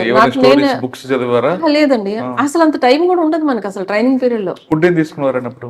ఫుడ్ వాళ్ళు పెట్టిందే, వాళ్ళు పెట్టిన ఫుడ్ తింటమే, మనకి సెపరేట్ గా ఏం లేదు. ఏమైనా కావాలంటే డ్రై ఫ్రూట్స్. ఎలా వచ్చిందండి అంత కాన్ఫిడెన్స్ లెవెల్ మీకు? ఎలాగైనా సాధించాలి అని పట్టుదల? అక్కడికి వెళ్ళిన తర్వాత ఆ సిచ్యువేషన్ మనల్ని నడిపించేస్తుంది ముందుకి. బట్ మనం పర్వాలేదు చేయగలము అన్న పాజిటివ్ యాటిట్యూడ్ ఒకటి ఉంటే, ఇంకొకటి నేను చేయలేను, నేను ఎందుకు చెయ్యాలి అని నేను ఎప్పుడూ ఆలోచించలేదండి. చాలా మంది అలా ఉంటారు, చెయ్యగలిగి కూడా చెయ్యరు. సో ఆ టైప్ లో నేను ఎప్పుడు ఆలోచించలేదు. ట్రై చేస్తారు, చాలా ట్రై చేస్తారు. నేను ఎప్పుడు కూడా అది ట్రై చేయలేదు. నాకు జెన్యున్ గా బాగాలేదు అని అంటేనే నేను రెస్ట్ తీసుకునేదాన్ని, కానీ లేదనంటే మాత్రం అందుకే నేను ఎప్పుడైనా రెస్ట్ అడిగినా కూడా వాళ్ళు ఎవరు కూడా క్వశ్చన్ చేసేవారు కాదు, ఎందుకంటే నా గురించే తెలుసు కాబట్టి. అచ్చా. ఒకసారి నాకు హెల్త్ ప్రాబ్లం వచ్చిన తర్వాత కొన్ని రోజులు వాళ్ళే రెస్ట్ ఇచ్చారు. ఆ తర్వాత నా అంతటి నేను కానీ నేను ఇక్కడ నుంచి చేస్తాను అని చెప్పి నేనే వెళ్ళాను. అంటే let me try my level best అని. అంటే సాధారణంగా మేడం క్వశ్చన్, ఒక యాక్సిడెంట్ అయింది అనుకోండి, ఫిట్నెస్ ఉన్న అమ్మాయికి కోలుకోవడానికి కొంత టైం పడుతుంది, అవన్నీ చేసుకోవచ్చు. కానీ మీరు ఫస్ట్ నుంచి గ్రౌండ్ అలవాట్లేదు మీకు, 2 సార్లు డెలివరీ అయిన తర్వాత ఆ ఎనర్జీ మొత్తం డ్రైన్ అవుట్ పోతుంది. మళ్ళీ ఎనర్జీ తీసుకురావడానికి ఫుడ్ తో పాటు ఆ మోటివేషన్ అవన్నీ, అంటే మీలో మీరే ప్రిపేర్ అయ్యారా? అదే అడుగుతున్నాను. అంతేనండి. ఒకటి, నేను ఎంత హార్డ్ గా ఉన్నా ఇంట్లో వాళ్ళకి చెప్పేదాన్ని కాదు, ఎందుకంటే నేను సెపరేట్ గా హాస్టల్లో ఉండేదాన్ని. మా పిల్లల్ని వాళ్ళే చూస్తున్నారు. ఇప్పుడు నేనే ఇక్కడ కష్టపడుతున్నానని వాళ్ళకి తెలిస్తే వాళ్ళు ఇంకా డిమోటివేట్ అవుతారని ఏదైనా టఫ్ గా ఉన్నా కూడా నాకు నేనే మోటివేట్ చేసుకునేదాన్ని. అంటే ఎప్పుడు కూడా సరే ఈ రోజు ఇంతవరకు పరిగెడితే రేపు why can't I take 1 more step అని చెప్పి ఆ ఒక్క స్టెప్ వేయడానికి ట్రై చేసేదాన్ని. సరే, ఇంకొక విషయం, ఇప్పుడు మీలాంటి సిచ్యువేషన్ చాలా మంది అమ్మాయిలకి వస్తుందండి, చాలా మంది. అటువంటి వాళ్ళకి మీరు ఇచ్చే మెసేజ్ ఏంటి? పాజిటివ్ యాటిట్యూడ్ ఒకటేనండి. నేను ఎప్పుడు అంటే ఛాలెంజెస్ ఉన్నాయి, చాలా ఛాలెంజెస్ ఉన్నాయి, అది చేయగలనో లేదా అని అనుకోలేదు, ఎంతవరకు చేయగలనో ట్రై చేద్దాం అని ఒక్కటే ఆలోచించాను. ఆ ఒక్కటి ఆలోచించడం వల్ల అది నాకు భయంగా అనిపించలేదు. ఫస్ట్ థింగ్, ఇంత పెద్ద పైకి ఎక్కాలి, అక్కడి నుంచి దూకాలి అన్నది ఆ భయం ఎప్పుడు పెట్టుకోలేదు. ఎంతవరకు ట్రై చేయగలనో చేద్దాము అంటే as far as my body permits, beyond that చేయమని అయితే ఎవరికి చెప్పనండి. ఎందుకంటే ఒకసారి డ్యామేజ్ అయితే బాడీ మళ్ళీ తిరిగి మళ్ళీ ఒరిజినల్ స్టేజ్కి అయితే రాదు అసలు. అందులో నేను ఆల్రెడీ 2 cesareans అయ్యాయి కాబట్టి నేను తీసుకోవాల్సిన జాగ్రత్తలు చాలా ఉంటాయి. సో ఏదైనా నాకు అది ఇబ్బంది అవుతుంది అన్న దానికి మాత్రం అంత ఎక్సెసివ్ గా ట్రై చేయలేదు. కానీ నేను చేయగలను అన్నిటికీ మాత్రం మిగిలిన అమ్మాయిలతో పాటు చాలా వరకు చేశాను నేను అన్ని. అంటే I'm not behind so many people. Top లో ఉన్నానని కాదు, కానీ one of the first few members లో అయితే ఉన్నాను. ఓకే, కానీ డ్రిల్ ఉంటది, ఎక్సర్సైజ్ ఉంటాయి, తర్వాత పాసింగ్ అవుట్ పెరిగేటప్పుడు గంటలు చేయాలి. ఆ ఎనర్జీ అంతా మీరు చేశానండి. అదే తీసుకున్నారా? లేదు, ఎక్కడ ఎగ్జామ్షన్ తీసుకోలేదు. స్టార్టింగ్ లో నాకు హెల్త్ ప్రాబ్లం వచ్చినప్పుడు మాత్రం తప్ప మిగిలిన టైంలో ఎక్కడ ఎగ్జామ్షన్ తీసుకోలేదు. ఎప్పుడు కూడా అండి నాకు ముందు నుంచి కూడా వాకింగ్ బాగా అలవాటు అండి. అంటే రన్నింగ్ అయితే ఎప్పుడు చేయలేదు, but I use to travel long distance on foot. ఎక్కువ నడుస్తూ ఉండేదాన్ని. ఫిజికల్ ట్రైనింగ్ అయిపోయిన తర్వాత గుంటూరు డిస్ట్రిక్ట్ ఇచ్చారు ప్రాక్టికల్ ట్రైనింగ్. గుంటూరులోనే first old Guntur police station లో చేశాను ఒక 3 weeks. దాని తర్వాత మంగళగిరి రూరల్ లో చేశాను. ఫస్ట్ గుంటూరు రూరల్ పోలీస్ చేశారు. సెంట్రీ దగ్గర ఉంటే మీకు డ్యూటీ ఉంటుంది. అవునండి, అన్ని ఉంటాయి. సెంట్రీ అనగా 8 hours నిల్చోవాలి గన్ పట్టుకొని. అంటే అంత ఉండదండి, 8 hours కాదు, 2 hours కి మారుతూ ఉంటారు, చేంజ్ అవుతూ ఉంటారు. 8 hours షెడ్యూల్, దాంట్లో 2 hours కి మారుతూ ఉంటారు. ఎందుకంటే అంతకంటే అటెన్షన్ స్పాన్ మనిషికి ఉండదు అని చెప్పేసి. 2 గంటలు మీరు సెంట్రీ డ్యూటీ చేశారు? చేసేవాళ్ళం, అన్ని చేసేవాళ్ళం. అంటే అన్నిసార్లు నిలబడ్డం అని కాదు, ఇప్పుడు ఎవరైనా వస్తే వాళ్ళతో మాట్లాడుతూ మూవ్మెంట్ కూడా ఉంటుంది. నైట్ డ్యూటీ కూడా చేశారా అప్పుడు? నైట్ డ్యూటీ కూడా చేసామండి ఖచ్చితంగా. అని మన పిఓపి టైంలోనే చాలా ఎక్కువసేపు నిలబడాల్సి వస్తుంది, కదలకుండా నిలబడాల్సి వస్తుంది. అవును, అవన్నీ చేశాకనే నా మీద నాకు ఇంకా కాన్ఫిడెన్స్ పెరిగింది. అప్పటిదాకా అకాడమిక్ పరంగానే కాన్ఫిడెన్స్ ఉండేది నాకు, ఫిజికల్ గా కాన్ఫిడెన్స్ అక్కడి నుంచే వచ్చింది.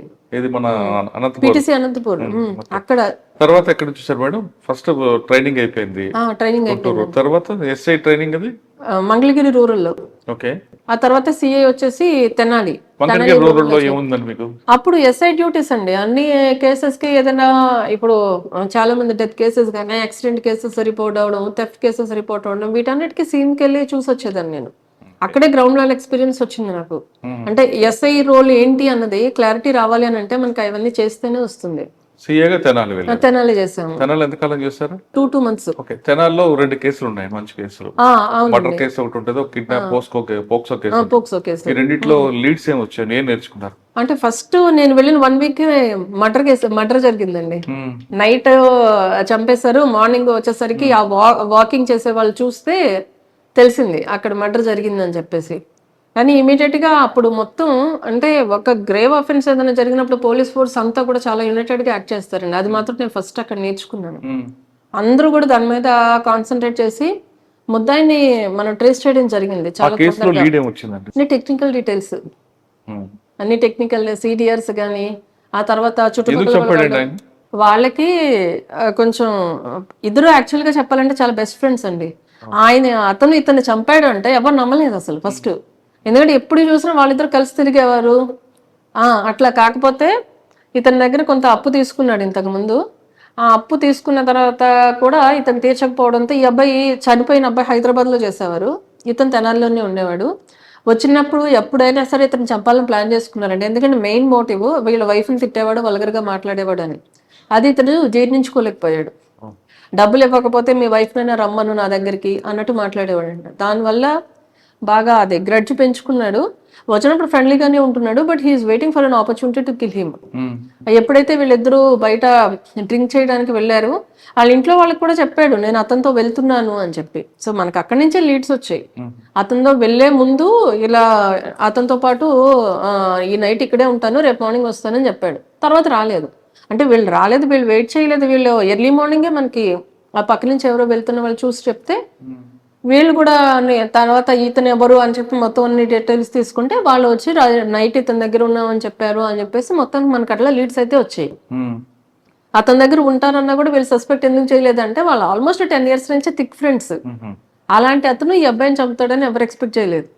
సో అక్కడ మనకి అతన్ని ముద్దాయి దొరికిన తర్వాత అతను కన్ఫెస్ చేసినప్పుడు తెలిసింది మనకి అది ప్రీ ప్లాన్ మర్డర్. ముందు నుంచి వచ్చినప్పుడల్లా ఎప్పుడు ఛాన్స్ దొరికితే అప్పుడు చంపేద్దాం అన్నట్టుగా కత్తి కూడా 2 సంవత్సరాల క్రితం కొనుక్కుని అతను పెట్టుకుని ఉన్నాడు ఇంట్లో. ఎందుకండి ఆ రోజు అంత ప్రోక్ ఏమైంది ఇక్కడ ఆ రోజు? ఇది కంటిన్యూస్ గా వాళ్ళ వైఫ్ ని అనడము, వాళ్ళ ఇంట్లో వాళ్ళని లేడీస్ ని తిట్టడంతో ఆయన జీర్ణించుకోలేకపోయాడు. ఆ రోజు కూడా అదే టాపిక్ వచ్చిందా? అతను ముందే చంపుతాను ప్లాన్ చేసుకుని వెళ్ళాడండి. మళ్ళీ దీని మీద ప్రొవోకేట్ చేసేసరికి మళ్ళీ అతను ఆ టాపిక్ తెచ్చాడు. తేవంగానే అదే ఎక్స్క్యూజ్ చూపించి చంపేశాడు. బట్ ఆయన చెప్పకపోయినా కూడా చంపేవాడే. ఎందుకంటే ముందే ప్లాన్డ్ గా ఇంటికి వెళ్ళి డ్రెస్ చేంజ్ చేసుకుని కత్తి తీసుకుని వచ్చి వెళ్ళి చంపాడు. అదంతా ఆయన కన్ఫెషన్ లో తేలింది మనకి. ఎట్ ద సేమ్ టైం మనకి రిలేటెడ్ CCTV ఫుటేజెస్, CDR అన్ని కూడా వచ్చాయి. సో ఆ విధంగా అతను ట్రేస్ చేయడం జరిగింది. అప్పుడు ఆ కేసు ప్రస్తుతం ట్రయల్లో ఉందండి? ట్రైల్లో ఉందండి ప్రస్తుతానికి. కానీ అక్కడ ఆ మర్డర్ కేసులో ఒక ప్రొఫెషన్ ఆఫీసర్ ఏం నేర్చుకున్న వాళ్ళు ఏం నేర్చుకున్నారు మీరు అక్కడ? అదే చాలా మీరు చెప్తారు, కేసును కరెక్ట్ గా చూపించడం, చార్జ్ షీట్ కరెక్ట్ ప్రాపర్ గా వేయడం, విట్నెస్ కరెక్ట్ గా తీసుకోవడం, కన్ఫెషన్ రేట్ కరెక్ట్ గా తీసుకురావడం, ఇవన్నీ ఉంటాయి. ఇవన్నీ ఎవరు మీకు అప్పుడు నేర్పారు? అంటే అక్కడున్న CA గారు, అప్పుడు బెల్లం శ్రీనివాసరావు గారు ఆయన CA గారు ఉన్నారు, అప్పుడు DSPగా జనార్దన్ రావు గారు ఉన్నారు. వాళ్ళే నాకు మొత్తం దీంట్లో ఎలా చేయాలి అన్నది అంతా. యాక్చువల్ గా అయితే అక్కడ CA గా చేయాల్సిన కేసు అది. నేను CA చార్జ్ గా అక్కడ ట్రైనింగ్ లో ఉన్నాను కాబట్టి నేను చేశాను. కాకపోతే దాంట్లో రైట్ ఫ్రమ్ day 1 ఆ కేసులో ఏది చేసినా ఇంక్లూడింగ్ CDతో సైతం డాక్యుమెంట్ రెడీ చేసింది కూడా నేనే చేసుకున్నాను. సూపర్. మొత్తం ఫస్ట్ ఎక్స్పీరియన్స్ లోనే మంచి ఎక్స్పీరియన్స్ వచ్చింది. ఫస్ట్ అంటే ఏ కేసు చేసినా నేనే చేసుకునేదాన్ని. ట్రైనింగ్ లో ఎన్ని కేసులు చేసినా, ఇప్పుడు ఎస్ఐగా ఉన్నప్పుడు కూడా కొన్ని డెత్ కేసులు, హ్యాంగింగ్ కేసులు, యాక్సిడెంట్ కేసులు అవన్నీ నేను చేశాను. అవన్నీ కూడా నేనే CD చేసుకునేదాన్ని డాక్యుమెంట్ తో సైతం, ఇంక్లూడింగ్ వాళ్ళు చెప్పింది రాసుకోవడం, ఆ తర్వాత నా ఓన్ వర్షన్ నేను రాసుకోవడం, అన్ని కూడా నేనే చేసుకున్నాను. అదే యాక్సిడెంట్ కేసులో మీరు చేశానంటున్నారు కదా, సాధారణంగా యాక్సిడెంట్ కేసులో మీ వాళ్ళకి ఒక ఫార్మాట్ ఉంటుందండి. నిర్లక్ష్యంగా, నిర్జీవంగా, నిర్లక్ష్యంగా, అతి వేగముగా, మద్యం సేవ, ఇదే కంటెస్ట్ ఎప్పుడు రాస్తుంటారు. మీరు అదే తీసుకొచ్చారా లేదు దాన్ని ఏమైనా మాడిఫికేషన్ చేసుకొచ్చారు? అంటే అక్కడున్న ఎవిడెన్స్ ని బట్టి ఉంటుందండి మనకి. ఇప్పుడు నేను చేసిన యాక్సిడెంటల్ కేసులో మీరు చెప్పినట్టు రాంగ్ రూట్ లో వచ్చారు, ఫాస్ట్ గా వచ్చాడు, హార్న్ వేసినా కూడా పక్కకు జరగలేకపోయాడు కాబట్టి అలానే ఛార్జ్ చేస్తాము. బట్ ఎందుకంటే ఆ సెక్షన్ లో ఉన్న కంటెంట్స్ రావాలి కాబట్టి రాస్తారు, బట్ మోస్ట్లీ అవన్నీ కూడా కరెక్టే ఉంటాయి. సో నేను అక్కడ చేసుకునేది నాకు ఇక్కడ ఉపయోగపడింది. సో దీంట్లో రైట్ ఫ్రమ్ ఇంక్వెస్ట్ మొత్తం అన్ని కూడా నేనే రాసుకున్నాను. నేను చేత్తో కూడా రాశాను దాంట్లో. సో అదంతా కూడా నాకు ఎక్స్పీరియన్స్ చాలా బాగా పనికొచ్చింది. మర్డర్ కేసు తర్వాత ఇంకో కేసు పోక్సో కేసు అది ఫస్ట్ అమ్మాయి మిస్సింగ్ కేసు ఇచ్చారు మనకి. ఆ తర్వాత అమ్మాయిని ట్రేస్ చేసిన తర్వాత తెలిసింది ఏంటంటే అమ్మాయి వేరే అబ్బాయి చెప్పిన మాటలు నమ్మేసి వెళ్ళిపోయింది, తర్వాత సెక్షువల్ అఫెన్స్ కూడా జరిగింది అమ్మాయి మీద అని చెప్పేసి. సో అమ్మాయి ట్రేస్ చేసిన తర్వాత చూస్తే అబ్బాయి ఆల్రెడీ మ్యారీడ్, మాయ మాటలు చెప్పి తీసుకెళ్లాడు. ఆ తర్వాత ఒక 2-3 days తర్వాత మళ్ళీ ఇంటి దగ్గరలో ఎక్కడో వదిలేసి వస్తే ఈ అమ్మాయి వచ్చింది. ఈ అమ్మాయి వచ్చిన తర్వాత వాళ్ళ 2 days తర్వాత వాళ్ళ ఇంటికి వస్తే వాళ్ళ పేరెంట్స్ మనకి తీసుకొచ్చి చెప్పారు. కాకపోతే అమ్మాయిని మాట్లాడినప్పుడు, ఇప్పుడు నేను లేడీ ఆఫీసర్నే కాబట్టి నాతో మాట్లాడినప్పుడు తెలిసింది ఆ అమ్మాయి మీద ఇలాగా అఫెన్స్ అవి జరిగింది అని చెప్పేసి. తర్వాత ఇమీడియట్ గా మళ్ళీ అతను అబ్స్కాండింగ్ లో ఉన్నాడు అప్పటి నుంచి. అంటే ఈ అమ్మాయి మీద మిస్సింగ్ కేసు పెట్టారని తెలుసుకుని తీసుకొచ్చేసాడు. తీసుకొచ్చిన తర్వాత అబ్బాయి అబ్స్కాండింగ్ లో ఉంటే మళ్ళీ ఆ టెక్నికల్ డీటెయిల్స్ ఆధారంగా మనకున్న ఇన్ఫర్మేషన్ బేసిస్ మీద అబ్బాయిని అరెస్ట్ చేసి మళ్ళీ రిమాండ్ పెట్టడం జరిగింది. దాంట్లో మరి అమ్మాయి ఒప్పుకుందా? ఈ అమ్మాయికి తెలియదు కదా. అమ్మాయి పెళ్లి చేసుకోలేదు. పెళ్లి చేసుకున్న అబ్బాయితో పాటు తీసుకుని వెళ్ళాడు అబ్బాయి మాయ మాటలు చెప్పి. వాడికంటే వాడు పెద్దోడా? పెద్దోడేనండి అబ్బాయి. మేజర్ ఈ అమ్మాయి ఒప్పుకుందా? అంటే ఈ అమ్మాయి విల్లింగా పోక్సోలో విల్లింగ్ అయినా తప్పదు నమ్మేసే తీసుకెళ్లాడు. విల్లింగ్ గానే వెళ్ళింది ఈ అమ్మాయి. ఏదో అబ్బాయి బాగా చూసుకుంటాడు అది ఇది అని చెప్పేసి విల్లింగ్ గా వెళ్ళింది. కానీ అక్కడికి వెళ్ళిన తర్వాత అఫెన్స్ అయితే జరిగింది. అంటే నేను ఎలాగో పెళ్లి చేసుకుంటాను అని నమ్మించి అఫెన్స్ జరిగింది. దాని తర్వాత మళ్ళీ ఇంటి దగ్గర వదిలేసి, ఇంటి దగ్గర అంటే ఇంటి దగ్గర కాదు, దగ్గరలో ఎక్కడో ఒక చోట వదిలేసి అబ్బాయి ఎస్కేప్ అయిపోయాడు. ఆ తర్వాత ఈ అమ్మాయి వచ్చింది, అప్పటికి నమ్ముతూ ఉంది అతన్ని. కానీ తర్వాత మనము మాట్లాడినప్పుడు ఏమ్మా ఆ అబ్బాయి ఆల్రెడీ మ్యారీడ్, మరి ఇట్లా నిన్ను నిజంగా ఇష్టపడేవాడైతే ముందే చేసుకోవాలి కదా, అందులో నువ్వు ఇంకా చిన్న అమ్మాయివి అని మనం బాగా కౌన్సిలింగ్ ఇస్తే అప్పుడు రియలైజ్ అయింది ఆ పాప నన్ను మోసం చేశాడు అని చెప్పి. బట్ ఎనీహో కన్సెంట్ అనేది నో కన్సెంట్ పోక్సో కాబట్టి. ఇప్పుడైతే ప్రస్తుతం అది కూడా ట్రయల్ లో ఉందండి. అక్కడ నుండి ఫస్ట్ పోస్టింగ్ ఇక్కడే. ఓకే. ఎబ్బెనగనూరు అనగానే ఒకప్పుడు ఫ్యాక్షన్ ఏరియా. మరి భయపడ్డారా? లేదు బాగానే చూస్తాం సంగతి తెలుసుకుందాం వచ్చారా? అంటే నాకు దాని గురించి అంత ఆలోచించలేదండి. పోస్టింగ్ వచ్చింది, జాయిన్ అయ్యాను. ఫస్ట్ ఈ పోస్టింగ్ లో రాగానే వచ్చిన ఛాలెంజ్ ఏముందండి? అంటే ఒకప్పుడు ఫ్యాక్షన్ ఇప్పుడు లేదు. పక్కనే రాఘవేంద్ర స్వామి టెంపుల్, మంచి టెంపుల్ ఉంటది. నేను రాగానే ఆరాధనోత్సవాలు జరిగాయి మంత్రాలయంలో. ఆరాధనోత్సవాలు అని ఫస్ట్ అదే హెవీ బందోబస్తు. అదే సేమ్ టైమ్ మాకు ఇక్కడ కౌతాలం కూడా ఉంది. కౌతాలంలో ఉరుకుంద స్వామి టెంపుల్ ఉంది. అక్కడ కూడా శ్రావణ మాసం ఉత్సవాలు జరుగుతూ ఉన్నాయి. అవి కూడా చాలా హెవీ క్రౌడ్స్ వస్తారు అక్కడ ఇక్కడ కూడా. అది నాకు ఫస్ట్ పోస్టింగ్ కాబట్టి అదే కొంచెం ఛాలెంజింగ్ అనిపించింది. బట్ మా ఎస్పీ గారి సపోర్ట్ తో, తర్వాత ఇక్కడ అదర్ డిఎస్పీస్ కూడా చాలా సపోర్ట్ చేశారు. అందుకని మన ఫస్ట్ పోస్టింగ్ కాబట్టి ఖచ్చితంగా వాళ్ళందరూ మనకి అంతకుముందు ఎక్స్పీరియన్స్ ఉండదు కాబట్టి ఎస్పీ గారు అయితే చాలా సపోర్టివ్గా ఉంటారండి మాకు ఇప్పటికీ కూడా. బాగా సపోర్ట్ చేస్తారు. ఎప్పుడైనా రిక్వైర్డ్ గైడెన్స్ ఇస్తారు. అట్ ద సేమ్ టైం మనకి ఏమైనా అవసరం అయితే స్ట్రెంత్ కూడా బయట నుంచి పంపిస్తారు. సో ఆ విధంగా కంప్లీట్ చేసాము. ఆ తర్వాత ఇమీడియట్ గా నేను వచ్చి 1 month కూడా కాలేదు వినాయక చవితి అన్నది డెఫినెట్లీ మేజర్ బందోబస్తు ఉంటుంది ఎక్కడైనా కూడా. అది ఇక్కడ ఎమ్మిగ్నూరులో అయిపోయిన తర్వాత మళ్ళీ ఆదోని వెళ్ళాము, అక్కడి నుంచి కర్నూలు చేసాము. దాని తర్వాత ఇమీడియట్ గా దసరా ఫెస్టివల్, ఆ తర్వాత ఇంకా దీపావళి అవన్నీ వస్తూ ఉన్నాయి. ఆ తర్వాత మాకు రీసెంట్ గా అయితే నీలకంఠేశ్వర స్వామి జాతర ఎమ్మిగ్నూరులో చాలా ఫేమస్. ఆ జాతర మొన్న రీసెంట్ గానే కంప్లీట్ అయింది. అది కూడా సక్సెస్ఫుల్ గా కంప్లీట్ అయిందండి. మీరు వచ్చిన తర్వాత డబుల్ మోట్ ఒకటి జరిగింది. అవును, అదే రోజు జరిగింది. నీలకంఠేశ్వర స్వామి జాతర రోజునే జరిగింది. యాక్చువల్ గా అది కూడా ఇంతకు ముందు 2 years బ్యాక్ జరిగిన మర్డర్ కి ఇది అసలు ఫ్యాక్షన్ అనేది కాదండి. దీనికి మనం ఫ్యాక్షన్ అని పెట్టలేము. ఎందుకంటే అసలు మోటివ్ కూడా ఆ ఊరు ఎప్పుడు కూడా అంతకు ముందు కందనాతిలో జరిగింది. ఇది యాక్చువల్గా చాలా పీస్ఫుల్ ఏరియా. ఇక మేజర్ కమ్యూనిటీ వచ్చేసి బోయాస్. ఫస్ట్ 2024లో ఫిబ్రవరిలో జరిగింది అని చెప్పేసి తెలిసింది. దాంట్లో ఏంటంటే ఒక వీధిలో నార్మల్ పబ్లిక్ ట్యాప్ ఉంది, మున్సిపల్ ట్యాప్. ఆ ట్యాప్ లోంచి ఆ వాటర్ అందరూ పట్టుకుంటూ ఉన్నారు. ఇద్దరు ఇల్లు కట్టుకుంటున్నారు కొత్తగా, వాళ్ళిద్దరు బ్రదర్స్. ఆ ఇల్లు కూడా కొంచెం రోడ్డు మీదకి వచ్చేలా కట్టారు. రోడ్ మీదకి వచ్చేలా కట్టేటప్పటికి టర్నింగ్ తీసుకోవడానికి ఇబ్బంది అవుతుంది అక్కడ. ఆ రోడ్స్ అన్ని విలేజ్ రోడ్స్ చిన్నగా ఉంటాయి. అండ్ మోర్ ఓవర్ ఈయన ఏం చేసేవారంటే ఆ పబ్లిక్ ట్యాప్ లోంచి వాటర్ తీసి ఇల్లు తడపడానికి, క్యూరింగ్ కి దానికి వాడేవారు. సో వీళ్ళకి మిగిలిన వాళ్ళకి నీళ్ళు తక్కువయ్యేవి. సో ఇది ప్రొలాంగ్డ్ గా జరిగేసరికి వాళ్ళందరూ వీళ్ళ దగ్గరికి అడగడానికి వెళ్ళారు.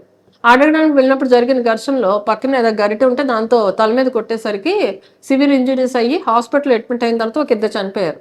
అసలు గొడవ జరగడమే అది. అక్కడ దాంట్లో పెద్ద ఇష్యూస్ లేవు, ఏం లేవు. ఇళ్ళ ఫస్ట్ లేడీస్ గొడవ స్టార్ట్ అయిన తర్వాత జెంట్స్ ఇన్వాల్వ్ అయ్యారు, దాంట్లో చనిపోయారు వాళ్ళు. అసలు ఫ్యాక్షన్ అని కాదు, ఏం కాదు. ఆ తర్వాత ఆ ముద్దాయిలకి రిమాండ్ పెట్టారు.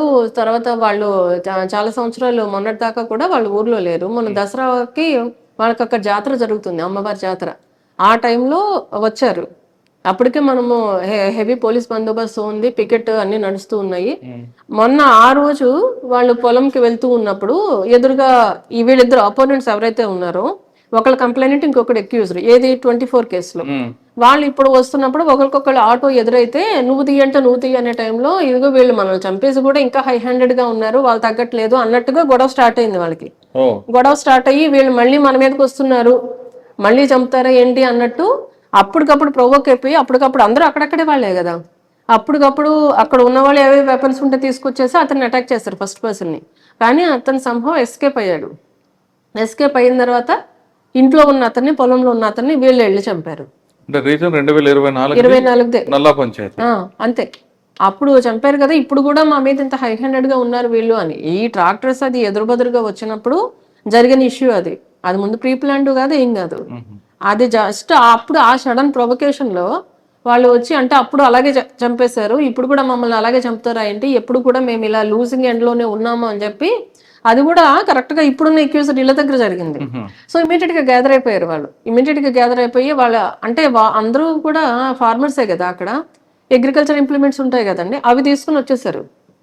అవి తీసుకుని వచ్చి దాంతో అటాక్ చేశారు. వస్తుంది కదండి. ఇప్పుడు అంటే ఫ్యాక్షన్ అంటే ఒకప్పుడు విలేజ్ లో డామినేషన్ కోసము దానికోసం చేశారు. 24లో జస్ట్ ఈ పంచాయతీ జరిగింది. ఇప్పుడు వీళ్ళు మళ్ళీ మమ్మల్ని చంపుతారా అన్న ఉద్దేశంలో పట్టుకుని వచ్చేసి కొట్టేసుకున్నారు. దొరికారండి. Within 3 days. మనం 5th జరిగితే 8th కల్లా మనం వాళ్ళని అరెస్ట్ చేసి రిమాండ్ పెట్టాము. 12 మందిని అప్పుడు పెట్టాము. ఇంకొక 2-3 days లో మిగిలిన ఇంకో 13 మంది, టోటల్ 25 members ని రిమాండ్ పెట్టాము. మీరు ఎంఎన్ గారు చార్జ్ తీసుకున్న తర్వాత మీ సబ్ డివిజన్ లో ఒక పోలీస్ స్టేషన్ కి ది బెస్ట్ పోలీస్ అవార్డు వచ్చింది. అవునండి. అది ఎందుకు వచ్చింది, ఎలా వచ్చింది? పెదకడ్పూర్ పోలీస్ స్టేషన్ లో ఈ జస్ట్ ఈ మర్డర్ జరిగిన ఒక 3-4 days లోనే వచ్చింది. కాకపోతే కాకపోతే దానికి అదే అవార్డు అయితే అప్పుడు వచ్చిందండి. దాని ప్రాసెస్ ఎప్పటి నుంచో స్టార్ట్ అయింది. నేను వచ్చిన తర్వాతనే వాళ్ళు విజిట్కి వస్తున్నారు అని చెప్పి తెలిసింది. అది ఎప్పుడు అరౌండ్ సెప్టెంబర్లోనో ఇప్పుడు వాళ్ళు విజిట్కి వచ్చారు పోలీస్ స్టేషన్కి. వచ్చారు. అక్కడ మెయిన్ వాళ్ళు చూసింది ఏంటంటే పబ్లిక్ రిసీవింగ్ ఎట్లా ఉంది, మనం పబ్లిక్కి మినిమం ఫెసిలిటీస్ ప్రొవైడ్ చేస్తున్నామా, అంటే సీటింగ్ అరేంజ్మెంట్ కానీ, ఇప్పుడు కొంతమంది డిఫరెంట్లీ ఏబుల్డ్ పీపుల్ ఉంటారు, వాళ్ళకి రావడానికి ర్యాంప్ సౌకర్యం ఉందా, కూర్చోవడానికి అరేంజ్మెంట్స్ ఉన్నాయా, ఆ తర్వాత ఇంపార్టెంట్ నెంబర్స్, ఎమర్జెన్సీ నెంబర్స్ కానీ, అది ఎపీల్ అంటే ఫస్ట్ ఎపీల్, సెకండ్ ఎపీల్ ఆర్టీఐలో ఉంటే ఆ నెంబర్స్ కానీ అవన్నీ డిస్ప్లే చేస్తున్నామా లేదా, CCTVNess అనేది మాకు అప్లికేషన్ ఉంటుంది, దానిలో రెగ్యులర్గా అప్లోడ్ చేస్తున్నామా లేదా, ఫస్ట్ ఎయిడ్ ఎలా ఉంది, ప్రివెంటివ్ మెజర్స్ ఎలా ఉన్నాయి, మెన్కి ఈ మెస్ క్వాలిటీ కానీ అవన్నీ ఎట్లా ఉన్నాయి, చుట్టూ గ్రౌండ్ ఉందా లేదా, మెన్కి ఫిజికల్ యాక్టివిటీస్కి ఉన్నాయా లేదా, ఇట్లాంటివన్నీ తీసుకుని పోలీస్ స్టేషన్ నీట్గా ఉందా లేదా, స్టాఫ్ ఎలా ఉన్నారు, ఇవన్నీ తీసుకుని ఆ ఆస్పెక్ట్స్ లో వాళ్ళు పెదకడ్పూర్ అండి డీజీ గారు ఇచ్చారు. ఎప్పుడు అరౌండ్ జనవరి 10th, 11th, 9th ఎప్పుడు మేము వెళ్ళి విజయవాడకి వెళ్తే మా ఎస్పీ గారికి మాకు అందరికి కూడా డీజీపీ గారు అవార్డు ఇవ్వడం జరిగింది, సర్టిఫికెట్ ఇచ్చారు. ఓకే, ఈ రెండు కాకుండా ఎంఎన్ గారిలో మీ మార్క్ ఏముందండి? ఇంకా మార్క్ అంటే జనాలు ప్రజలను అడిగితే తెలుస్తుందండి. నేను వచ్చిన తర్వాత విజువల్ పోలీసింగ్ ప్రాక్టీస్ ఇస్తారా, టెక్నాలజీ పోలీసింగ్ ప్రాక్టీస్ ఇస్తారా? అంటే రెండు ఉంటాయండి కంపల్సరీ. ఎందుకంటే ఇక్కడ మనము గుంటూరు అటు సైడ్ ఏరియాస్ చూసుకుంటే కొంచెం డెవలప్డ్ అండి. నా చిన్నప్పుడు అటువైపు ఏరియాస్ ఎలా ఉన్నాయి, ఇప్పుడు ఇక్కడికి అట్లానే ఉన్నాయి. ఇప్పుడు ఎస్పెషల్లీ కోసిగి, కౌతాలము ఇటువైపు ఏరియాస్ తీసుకుంటే ఆ మండలాలన్నీ కూడా చాలా బ్యాక్వర్డ్. పిల్లలు చాలా వరకు చదువుకోరు, అందరూ సుగ్గికి అని చెప్పి మైగ్రేట్ అయ్యి వెళ్ళిపోతూ ఉంటారు. ఇక్కడ వాళ్ళకి లైవ్లీహుడ్ ఫెసిలిటీస్ అట్లనే ఉన్నాయి. అంటే ఆల్మోస్ట్ రెయిన్ ఫెడ్ క్రాప్సే. ఆ క్రాప్ ఉన్నప్పుడు మాత్రం ఇక్కడ ఉంటారు. అది అయిపోయిన తర్వాత, క్రాప్ ఈల్డ్ అయిపోయిన తర్వాత మెజారిటీ ఆఫ్ ద క్రాప్ పత్తే ఉంటుంది. ఎందుకంటే ఎక్కడైతే వాళ్ళకి ఇరిగేషన్ ఫెసిలిటీస్ ఉన్నాయో, ఎక్కడైతే కెనాల్స్ దగ్గరలో ఉంటాయో అక్కడ మాత్రం వరి వేస్తూ ఉంటారు. మిగిలిన చోట అన్ని కూడా ఆల్మోస్ట్ పత్తే ఉంటుంది ఇక్కడ. అంటే మిగ్నూరు ఈ పత్తికి, ఈ చేనేత వాటికి ఫేమస్. సో అది ఉంది. దాంతోపాటు మేజర్ క్రాప్ కూడా ఇదే. సో వీళ్ళందరూ కూడా ఇక్కడ మేజర్ ఆక్యుపేషన్ వచ్చేసి అగ్రికల్చర్. ఎడ్యుకేషన్ ఫెసిలిటీస్ తక్కువ ఉంటాయి, అంతా కొంచెం బ్యాక్వర్డ్గా ఉంటారు. మోరోవర్ కొంచెం ఏదైనా చిన్న గొడవలు అయితే సామాన్యంగా పరిష్కారం దానికంటే కూడా ఎక్కువ గొడవలు పడుతూ ఉంటారు. ఫస్ట్ మనకి అటువైపు ఆ బెల్ట్ చూసామంటే ఎక్కువ ఎడ్యుకేటెడ్ పీపుల్ ఉంటారండి. వాళ్ళందరూ చదువుకుని వేరు వేరు జాబ్స్ చేస్తూ ఉంటారు. వీళ్ళందరూ కూడా ఇక్కడ ఎక్కువ మాన్యువల్ లేబర్ పనులే చేస్తూ ఉంటారు. ఎడ్యుకేషన్ పర్సంటేజ్ కూడా చాలా తక్కువ ఉంటుంది. కాకపోతే అలాంటి చోట్ల కూడా ఈ మధ్యన రీసెంట్ గా గ్రూప్ 2లో కానీ అంతకుముందు జరిగిన డిఎస్సిలో కానీ కానిస్టేబుల్ సెలక్షన్స్ లో కూడా కోసిగి కౌతల మా మండలాల నుంచి కూడా considerable number of people select అయ్యారు. దానికి మాత్రం చాలా హ్యాపీగా ఉంది మాకు. ఇంకా ఇక్కడ చైల్డ్ మ్యారేజెస్ కానీ పోక్సోలో ఎలోప్మెంట్స్ చాలా ఎక్కువ ఉంటాయండి. సో వాటన్నిటి కోసం కూడా మేము క్రైమ్ అగెన్స్ట్ విమెన్ గురించి మా ఎస్పీ గారి ఆదేశాల మేరకు ఎక్కువ అవగాహన కార్యక్రమాలు నిర్వహిస్తూ ఉన్నాము. రోజు కూడా మా సిఐలు ఎస్ఐలు అన్ని చోట్ల వెళ్తూ ఉన్నారు. నేను రోజుకు ఒక విలేజ్ అయినా కవర్ చేస్తూ ఉంటాము. ఇప్పుడు మీది అయిన తర్వాత కూడా ఇంకో విలేజ్కి వెళ్లాల్సింది ఉంది. సో అలాగా విస్తృతంగా మేము అవగాహన కార్యక్రమాలు చేస్తున్నాము. ఇంకొకటి మనకు ఎమ్మిగనూరు నుంచి ఆదోని నుంచి ఎమ్మిగనూరు వచ్చే రోడ్డు హైవే ఉంది. హైవే మీద జనరల్ గా ఎక్కువ యాక్సిడెంట్స్ జరుగుతూ ఉన్నాయి. దాని మీద కూడా మేము ప్రజలకు ఎక్కువ అవగాహన కార్యక్రమాలు చేపడుతున్నాము. హెల్మెట్ పెట్టుకోమని, డ్రింక్ చేసి డ్రైవ్ చేయొద్దు అని. ఎక్కువ మాకేమవుతుందంటేనండి, మంత్రాలయం మా సబ్ డివిజన్ లో ఉంది. సో కర్ణాటక భక్తులు ఎక్కువ వస్తూ ఉంటారు. వాళ్ళు ఎట్లా అంటే నైట్ బయలుదేరి మార్నింగ్ వచ్చేసేయాలని అనుకుంటారు. సో ఓవర్ నైట్ డ్రైవింగ్ చేసేటప్పుడు ఎక్కువ తెల్లవారుజాముకి వచ్చేసరికి నిద్రపోతూ ఉంటారు. నిద్రమత్తు వస్తుంది ఏ మనిషికైనా సర్వసాధారణం.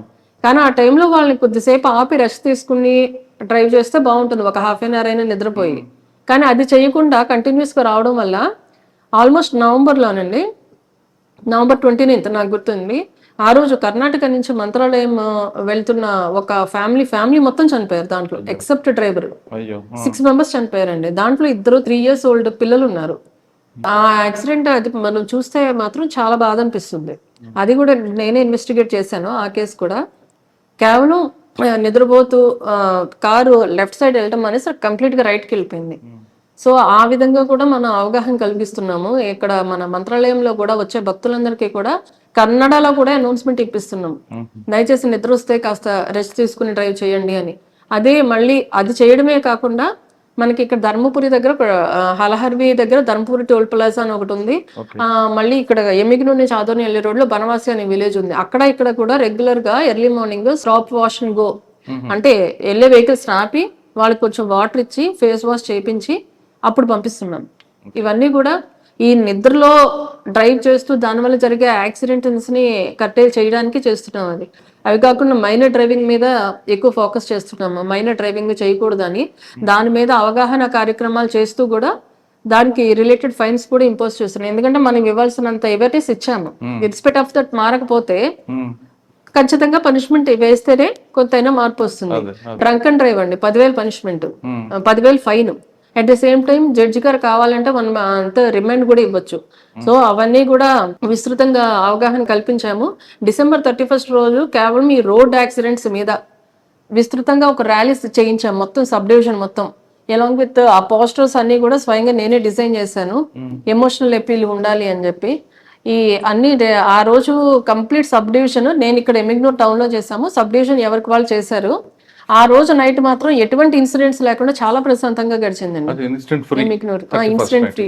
అంటే నేను విన్నది ఏంటంటే ఎవ్రీ ఇయర్ ఈ December 31 నైట్ మాత్రం సైలెన్సర్ లేకుండా బైకులు తిప్పడాలు, డ్రంక్ అండ్ డ్రైవ్ చేసుకుంటూ వీధుల్లో తిరగడాలు, ఎక్కడైనా వీధుల్లో ఎవరైనా ఉంటే వాళ్ళని భయభ్రాంతులకు గురి చేయడాలు, ఇలాంటివన్నీ ఉన్నాయని చెప్పేసి నేను విన్నాను. సో అది లేకుండా మా సిఎస్ ఎలాగైతే తిరుగుతారో నేను కూడా నైట్ 1:30 దాకా నేను మొత్తం నోట్స్ మీద తిరుగుతూనే ఉన్నాం మొత్తం ఎమ్మిగనూరులో. ఎక్కడ కూడా ఒక సింగిల్ ఇన్సిడెంట్ జరగలేదు. మేడం మీరు ప్రొఫెషనల్ చేసుకొచ్చారు, ఒకసారి పర్సనల్ లైఫ్ వెళ్తా ఉంటారు. సాధారణంగా మగవాళ్ళు యూనిఫామ్ ఆఫీసర్లు అయినా ఇంట్లో భార్య వాళ్ళు ఇంకా ఉంటారు. కానీ మీరు ఇక్కడ డ్యూటీ చేయాలి, ఇంటికి వెళ్ళిన తర్వాత అమ్మగాను అత్త కోడలుగాను భార్యగా ఇంకో డ్యూటీ ఉంటుంది. ఈ రెండు ఎక్కడైనా క్లాష్ అవుతుంటాయా? అవుతుంటదండి. అంటే వర్కింగ్ విమెన్ కి ఫ్యామిలీ సపోర్ట్ లేకపోతే మాత్రం చాలా కష్టం అవుతుంది. కాకపోతే ఇంకా ఫ్యామిలీ సపోర్ట్ ఉండడం వల్ల మా హస్బెండ్ చాలా కోఆపరేటివ్. ఆయన ఆల్మోస్ట్ వర్క్ ఫ్రమ్ హోమ్ చేస్తూ ఉంటారు. సో బాబు నేను వచ్చేలోపు బాబు వచ్చినా ఆయన చూసుకుంటూ ఉంటారు, నేను వెళ్ళిన తర్వాత నేను చూసుకుంటాను. కానీ ఫ్యామిలీ సపోర్ట్ అయితే కంపల్సరీ ఉండాలండి వర్కింగ్ విమెన్ కి. రెండు బ్యాలెన్స్ చేయడం కష్టము. కాకపోతే family is always family top priority ఇవ్వాల్సిందే. కానీ మనకి ఉండే జాబ్ హైలీ ఛాలెంజింగ్. ఆల్మోస్ట్ మన 24 hours టైం కూడా డిమాండ్ చేస్తుంది. ఎందుకంటే ఏ టైంలో ఏది జరుగుతుందో మనకు తెలియదు. ఇమీడియట్ గా రషప్ అవ్వాల్సి ఉంటుంది. ఇప్పుడు నీలకంఠేశ్వర స్వామి జాతరకి మేము అన్ని బందోబస్తు అరేంజ్మెంట్స్ చేసుకుని ఉన్నాక సడన్ గా మర్డర్ అని తెలిస్తే నిన్న జాతరలో లేని ఇక మొత్తం సిఐ గారికి అక్కడ ఉన్న స్టాఫ్ కి ఇన్స్ట్రక్షన్స్ ఇచ్చేసి ఇమీడియట్ గా అక్కడికి వెళ్ళాం. ఎందుకంటే నా ప్రెసెన్స్ అక్కడ చాలా ఇంపార్టెంట్. సో అట్లాగా ఆ రోజంతా ఇటువంటి సంఘటనలు వచ్చినప్పుడు ఇంట్లో పెళ్ళిళ్ళు మమ్మీ రా ఫంక్షన్ ఉంది పుట్టినరోజు ఉంది అంటారు కదా, అప్పుడు ఏం చెప్తారు? ఏమోనండి, నేను వచ్చిన తర్వాత కొన్ని నేను ఎక్కువ జాబ్ కే ఇంకా ప్రయారిటీ ఇచ్చాను. ఎందుకంటే నా ప్రెసెన్స్ కంపల్సరీ అవసరమైనప్పుడు మాత్రం నేను ఫీల్డ్ లోనే ఉన్నాను. ఇక్కడ కొన్ని ఇంపార్టెంట్ అకేషన్స్ జరిగినప్పుడు కూడా మొన్న సంక్రాంతి మాకు చాలా బాగా చేస్తారు. బట్ ఆ టైంలో నాకు ఇక్కడ ఇంపార్టెంట్ డ్యూటీస్ ఉండడం, కేసెస్ ఉండడంతో మా ఫ్యామిలీ మా పేరెంట్స్ వచ్చినా కూడా నేను ఎక్కువ టైం వాళ్ళతో స్పెండ్ చేయలేకపోయాను. తప్పదండి మాకు ఇంకా.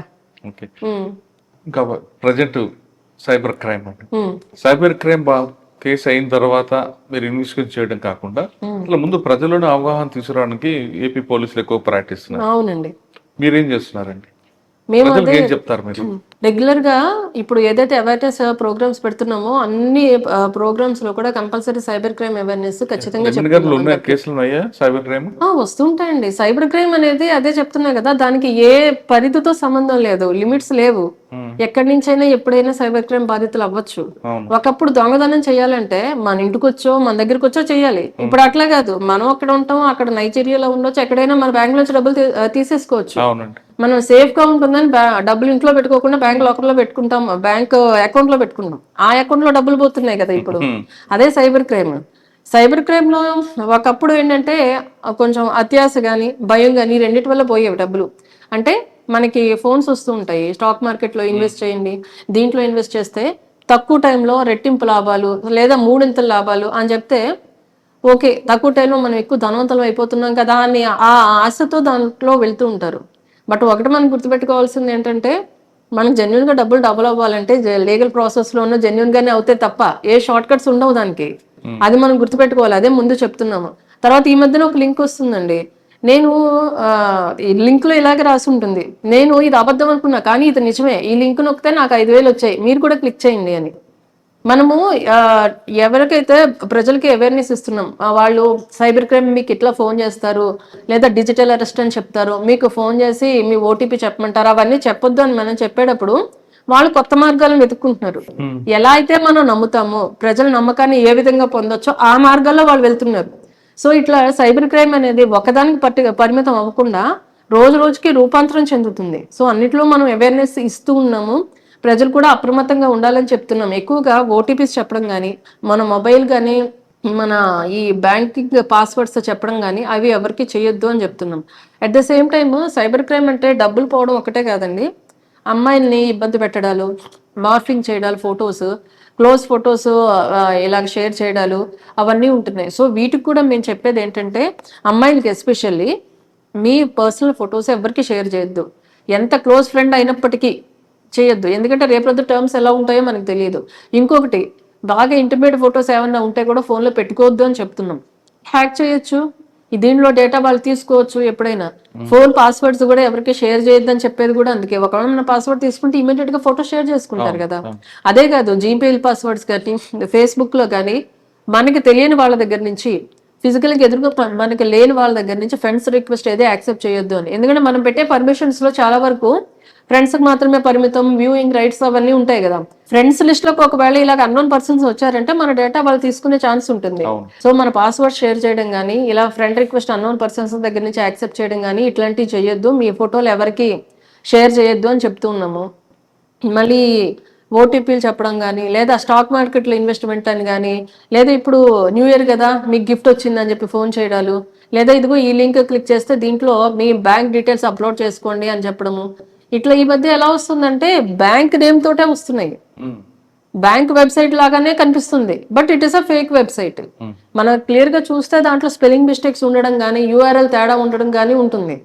వాట్సాప్ లో వస్తున్నాయండి, బ్యాంక్ వాళ్ళ ఐకాన్ ఏదైతే ఉంటుందో అది డీపీగా పెట్టుకుని పెడుతున్నారు. డీపీగా ఉంటుంది కానీ పేరు మాత్రం స్టేట్ బ్యాంక్ ఆఫ్ ఇండియా అని రాదు, ఒక నెంబర్ వస్తుంది. సో జనాలు ఏం చేస్తున్నారు, ఇక్కడున్న డీపీని చూసి అది క్లిక్ చేసేస్తున్నారు. లేదా ఆర్టీఐ చలాన్స్ అని చెప్పి ఏపీకే ఫైల్స్ వస్తున్నాయి, అది క్లిక్ చేయగానే ఇమీడియట్ గా సైబర్ క్రైమ్ గురవుతున్నారు. సో వీటన్నిటి మీద విస్తృతమైన అవగాహన కార్యక్రమాలు కలెక్ట్ చేస్తున్నాము. మా ఎస్పీ గారి ఆదేశాల మేరకు ఇన్స్పైట్ ఆఫ్ దట్ ఇంకా కొంతమంది బాధితులు అవుతూ ఉన్నారు.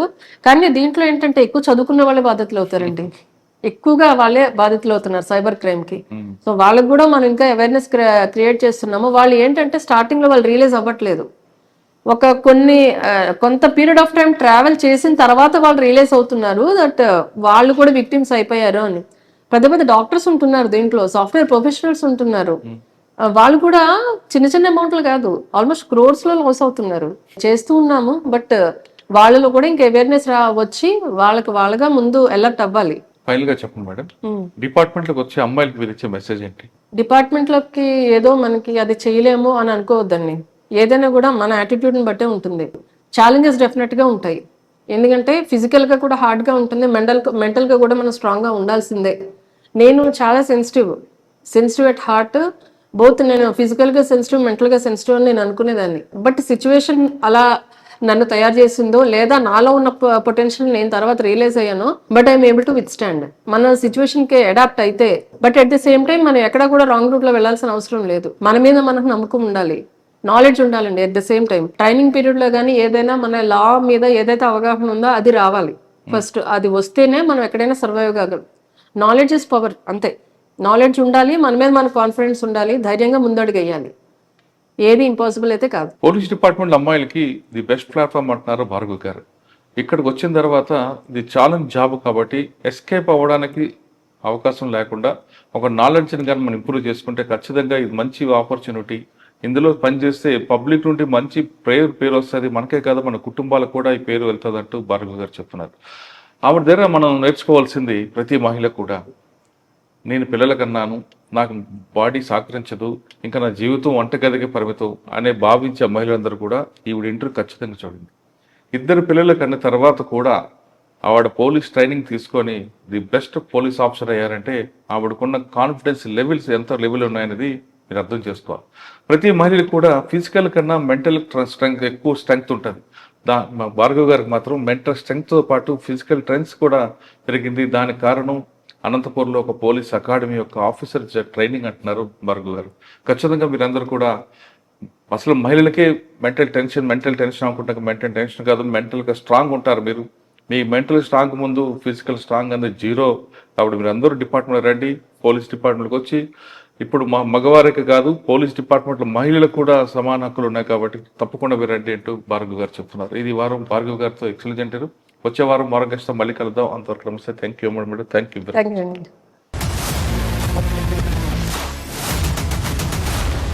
iDreams, this police diaries is something very, very valuable towards that. I must really appreciate Murali, your insights. iDreams founder and CEO చిన్న వాసుదేవ్ రెడ్డి గారితో మురళీధర్ క్రైమ్ స్టోరీస్ చాలా ఫేమస్ అయిపోయినాయి. Gautam Savan garu and Satyanar sir. Well done. I congratulate him for doing so well, and I congratulate him his boss also. Thank you.